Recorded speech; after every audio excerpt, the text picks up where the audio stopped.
কৃষ্ণ, আশা করি ভালো আছেন সবাই। শ্রীধাম দর্শনের সমস্ত দর্শকদের আন্তরিক অভিনন্দন জানাই। আজকে আমাদের দর্শনীয় স্থান হেলান পাখিয়া গোপাল।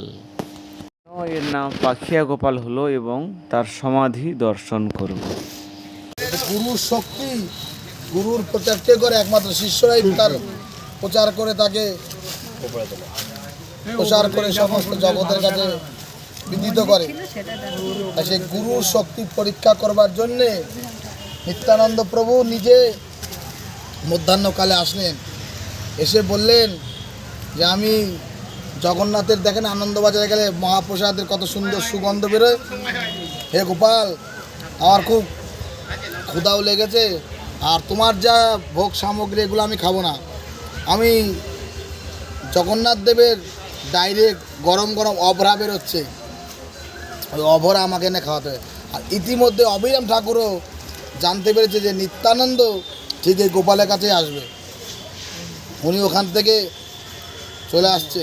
আর এ তখন গুরুদেবের স্মরণ করছে। এর জন্যে গুরুপাদ পদ্ম এমন বস্তু, শ্রী গুরুর কৃপায় ভেঙেছে স্বপন, বুঝেছি এখন তুমি তো আপন।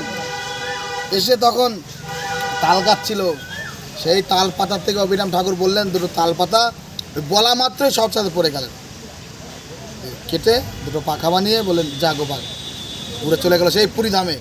সেখান থেকে জগন্নাথের মহাপ্রসাদ হান্ডিগুলো দেখেছেন না, সমস্ত রকম প্রসাদ নিয়ে সেখানে নিত্যানন্দ প্রভুকে সেবা করালেন।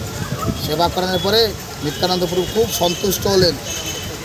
সন্তুষ্ট হওয়ার পরে এই গোপাল আশীর্বাদ করলেন, বলছে দেখো তোমার শক্তি পরীক্ষা করার জন্য আমি আসিনি, আমি এসেছি অবিরামের শক্তি পরীক্ষা করার জন্য।